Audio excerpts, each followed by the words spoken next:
நாகராஜ் மாவட்ட தலைவர் பாரதிய ஜனதா கட்சி. இன்றைக்கு காலை 11 மணி அளவில் நீதி கேட்டு போராடிய கண்ணகி வாழ்ந்த மண்ணிலிருந்து பாரதிய ஜனதா கட்சி மகளிர் அணி சார்பாக அண்ணா பல்கலைக்கழகத்திலே ஒரு திமுகவை சேர்ந்த ஒரு பாலியல் குற்றவாளியினால் பாதிக்கப்பட்ட பெண்ணிற்கு நீதி கேட்டு சென்னை நோக்கி பேரணி செல்ல இருந்த பாஜக மகளிர் அணியினர் ஏற்பாடு செய்திருந்த நிகழ்ச்சிக்கு பழனியிலிருந்து கிளம்பிய மகளிர் அணியினுடைய மாவட்ட தலைவி லீலா ராமதாஸ் உட்பட 15க்கும் மேற்பட்ட பாரதிய ஜனதா கட்சியினுடைய பெண் பொறுப்பாளர்களை கைது செய்து வலுக்கட்டாயமாக அவர்களை கைது செய்து குண்டுக்கட்டாக தூக்கி கொண்டு வந்து அராஜக முறையில் கைது செய்து காவல்துறையினர் தனியார் மண்டபத்தில் அடைத்து வைக்கப்பட்டுள்ளார்கள். இதனை பாரதிய ஜனதா கட்சியின் சார்பாக வன்மையாக கண்டிக்கின்றோம். அதாவது பாதிக்கப்பட்ட பெண்ணிற்கு நீதி கேட்டு கூட போராட முடியாத சூழ்நிலை இன்றைக்கு இந்த திமுக அரசாங்கத்தினாலும் முதலமைச்சர் ஸ்டாலினாலும் ஏற்படுத்தப்பட்டு கொண்டிருக்கின்றது. கேட்டா எங்களுடைய சட்டம் ஒழுங்கு நேரடி கண்ட்ரோல் முதலமைச்சருடைய நேரடி கண்ட்ரோல்ல இருக்குது, அதனால நாங்க அது ஒண்ணும் பண்ண மாட்டேன்னு சொல்லிட்டாங்க. இங்க கொஞ்சம் எல்லாம் விலகுங்க இங்க பாருங்க, கிட்டத்தட்ட இந்த மண்டபத்துல தங்க வைக்கப்பட்டிருக்காங்க. 50 போலீஸுக்கு மேல பழனி நகர காவல் ஆய்வாளர் மணிமாறன் அவர்கள் தலைமையில கிட்டத்தட்ட ஒரு 15 மகளிருக்காக ஒரு தீவிரவாதிகள் அடைச்சு வைக்கிறது போல 50 பேர்த்த போட்டு அடைச்சு வச்சிருக்காங்க இந்த மண்டபத்துக்குள்ள. சரியா? கேட்டா சட்ட ஒழுங்கு கண்ட்ரோல் இருக்காங்கிறாங்க. ஒரு நிமிஷம் அப்படியே என் பின்னால வாங்க. இது மண்டபம், இது காம்பவுண்டு. அப்படி இங்க வாங்க, எல்லாம் வாங்க வாங்க எல்லாம் வாங்க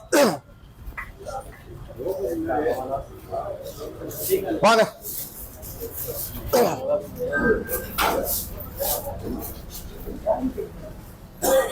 இது மண்டபம், இது அடைச்சு வச்சுக்கிற மண்டபம். முன்னால வர சீக்கா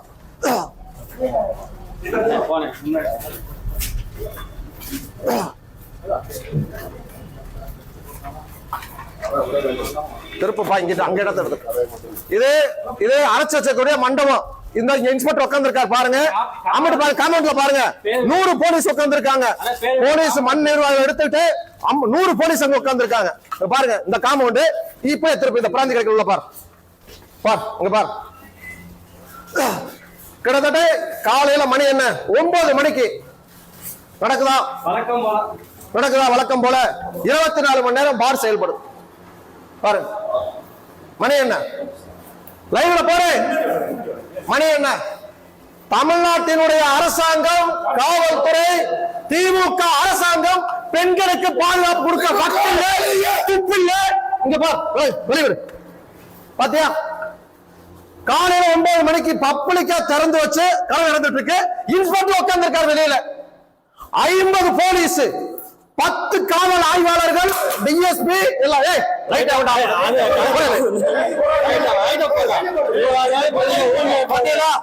இதுதான் தமிழக அரசாங்கம் இன்றைக்கு மக்களுக்கு பாதுகாப்பு கொடுக்கக்கூடிய லட்சணம்.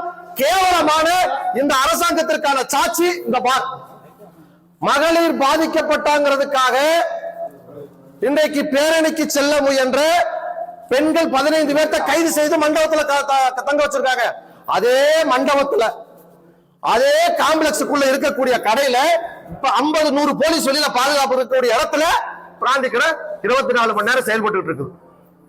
இதுதாங்க இன்னைக்கு இந்த தமிழ்நாட்டினுடைய உண்மையான லட்சணம், இந்த சட்ட ஒழுங்கை காக்கக்கூடிய லட்சணம். 100 போலீஸ் உட்கார்ந்து இருக்கக்கூடிய காம்பவுண்டுக்குள்ள 24 மணி நேரமே இன்னைக்கு சாராயத்துட்டு இருக்காங்க. ஆனால் ஒரு பாதிக்கப்பட்ட பெண்ணுக்கு நீதி கேட்டு போனவங்களை கைது செய்து உள்ள வச்சிருக்காங்க. தயவு செய்து மக்கள், தமிழ்நாட்டுடைய மக்கள் இதை புரிஞ்சுக்கணும். நன்றி.